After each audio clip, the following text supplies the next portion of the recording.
in the distance. The lagoons went from here to the foot of those hills. Right from behind us, past the Blue Water Hotel there, right through to ahead of us. It was all lagoon. This side of the harbour was out of the water, the other side was underwater. So it gives you an idea. 2,700 hectares, 6,700 acres, all got pushed up in 2.5 minutes. Jeez. You can see the youngsters there out sailing. It's one of the things that many of the youngsters get taught here in Hawke's Bay. It's a great way for them to gain confidence and so on.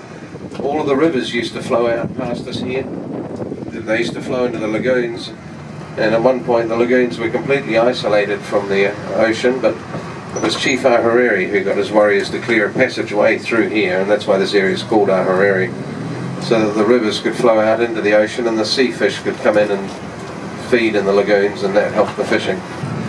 Now, coming up just ahead of us at the moment on the right is the very first customs house outside the main centres. Even the government put it together that we were going to be big producers of things, so they sent us a man with a clipboard and built him the house here on the right, so we could do all the paperwork to export directly to the world. Would that be the Britta? Personally, I think the government was worried about missing out on export taxes and that we might be sneaking things out of the country without paying them, but at least it gave us the means to get on with the job. In the front here is a whaler's tripod. Unfortunately, during a less environmentally conscious era, there were many whaling stations around Hawke's Bay, but thankfully they've all gone. The whales have returned. They head across the broader reaches of the bay because it's still very shallow, or even more so now, of course, since the earthquake. But the dolphins and killer whales seem to be the animals that have worked out very quickly that we're no longer a threat to them. They come right into the shallows. They seem to bask in the warm water that splashes onto the hot stones of the beaches, and they hang out there during the day and then head back out at night.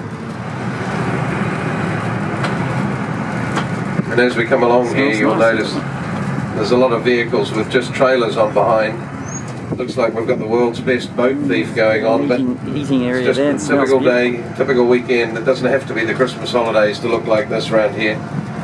If you don't have a boat in your family, you probably know someone who does, and people get out on the water all the time, catching a lot of fish, and often you don't even have to get out yourself. Your mates come back in with fish and they drop some off at your house. Hopefully they've filleted it for you. With the uplift of land, not only does the ocean meet the land in a different place, which is now unfortunately quite steep, the rivers now flow out into Hawke's Bay directly off higher land and therefore take the river shingles out into the bay. The ocean currents push that up onto the beaches, so we've got steep shingle beaches, whereas prior to the earthquake we used to have flat sandy beaches. So that has been one of the costs of the earthquake, but the council don't mind. They get 100,000 tonnes of roading material delivered free of charge onto Marine Parade every year. I'm sure I'm due a rates rebate. There used to be 20,000 cruise passengers coming off the boats 5 years ago. There's now 100,000. Wow. So a 500% climb, sorry, in 8 years. 8 years ago, 20,000. So a 500% climb in 8 years just for the cruise passengers, and there's a lot more other tourism growing as well. So that's why this town's growing so quickly. It's got new hotels, bars, restaurants, coffee shops, all sorts of things. Sort of an atmosphere along here, isn't it? Lovely. Wish we could have spent more time in Napier. I know. It's always the way you go somewhere and you think a couple of days will be enough, and you can see right out onto the bay there, right out onto the water. Up to your left is a reef. This is the result of a ship being burnt there in the early 1900s. Rumour has it that the ship was due to sail back to England, but one of the sailors had fallen in love with a Kiwi girl, and to avoid the return trip, burnt the ship. With most settlers in the early days being fishermen, labourers and wharf hands, the Maori petitioned the government to try and get a better class of gentry to settle here. I'm not sure what that says about my heritage, as I'm 5th generation New Zealander and my ancestors came on one of those boats. The road we're on now is a good example of the changes of time. Once a home to just poor fishermen and wharf hands with low quality homes, it is now the multi-million-dollar mile. New Zealand is small in land area, but only 269,000 square kilometres. While still bigger than Great Britain, New Zealand could fit into Australia over 28 times. As New Zealand is made up of islands, our 200 nautical mile fishing zone is the 6th largest in the world, and is 14 times the land area of New Zealand. Over 50 15,000 marine species are known to live within this area, and that's about 10% of the world's diversity. With this wonderful resource, local fishermen sell their catch direct from the dock or in local shops on the day it is caught. It is an affordable and stable part of the locals' diet. For prize fish, such as large tuna, the Japanese will pay over 100,000 New Zealand dollars for. Now on your left in the distance at 9 o'clock to you, you'll see steam coming out of a factory. That's a joint venture pulp and paper mill, timber processing plant really, sorry. The thing in Hawke's Bay with only 160,000 people, to raise the millions needed for these sort of plants, we don't have that sort of cash. So joint venture is the only way we're going to get it done. That's with an international company, that one. They've worked out how to cook timber, that's right, cook it. Sounds pretty strange, but by cooking it, it alters the structure sufficiently so that bugs don't want to eat it. And then also, it doesn't deteriorate or rot like untreated timber. Excuse me. So therefore, they've managed to come up with a unique product that doesn't have the harsh chemicals of tantalising, so it's great for indoor and outdoor furniture and children's furniture. And by having cooked it, half the moisture's come out of it, therefore it weighs half as much, or almost half what it used to, so therefore they can get nearly twice as much on a truck. Therefore they've almost halved their transport costs. It's those sorts of things that we have to do with every type of product we have here. Even just making a different apple flavour or different way we've done things with the grapes and making the wine. Everything has to have a point of making it different or unique or saving costs some way. Back down the road from where I was growing up mustering, instead of losing the farm to the bank, all the farmers without really saying much just turned up one day a week each and helped keep the farm going until 11 months later he was allowed back on the farm and allowed back to work. It's those sort of people we have here in Hawke's Bay, and everybody's keen to help out, try and put things on. We've got people who do all the road closures for our sporting events and so on. We couldn't afford to do them otherwise. It's a great place to live here. We're not quite as tough as the Aussies. We're quite happy for a crocodile to be a pair of shoes before we get involved with it. And the English, of course, they've got it very much stiff upper lip and they can carry on no matter what. Kiwis don't like that, or Hawke's Bay boys. We tell everybody if it's going pear-shaped, we might even put it on Facebook. Yep. We're a loving, caring bunch, often the underdogs, probably called triers in that case, but God loves a trier and that's good enough for us. And as we head around Bluff Hill here, please have a look to your right and look at the structure of the hill.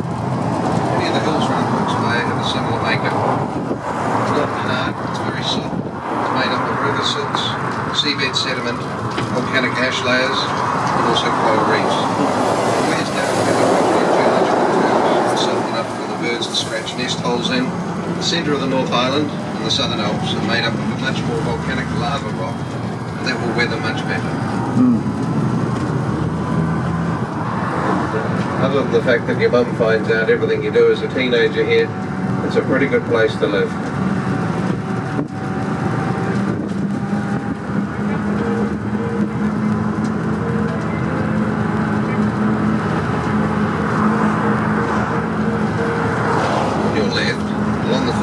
A rotary path which links into 190 kilometres of cycle and walking paths across the Hawke's Bay. With over 90 kilometres of it, flat or easy contour, Hawke's Bay is the cycle capital of New Zealand. To your left you'll see a headland in the distance.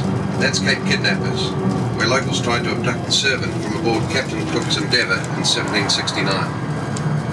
It is now more famous for being the home to the world's largest mainland gannet colony.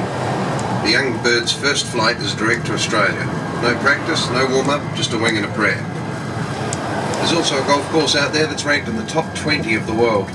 It's got fantastic views, but I'm not sure about it as a golf course. My golf balls certainly don't want to stay on the fairways or go anywhere near the greens.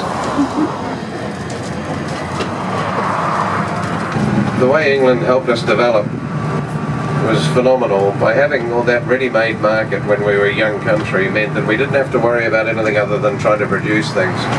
We cleared a lot of the bush and got all the land into a form where we could utilise it and so on. But we really needed to grow up and make our own way in the world, and by them cutting loose, I mean, you can never do that in a gentle way. It's like sending a child off to first day at school. It just had to happen. So it actually allowed us to develop and be ready for that step. And then you've just got to cut the umbilical cord and set us loose. And it meant that the country has really changed and developed. Yeah, there's been hardships, but whenever there's change, that is involved. But I think I'm very proud to be a New Zealander. We do all sorts of things around the world. We do all sorts of things here in the country that are unique, different, and we do it with a caring and kind way.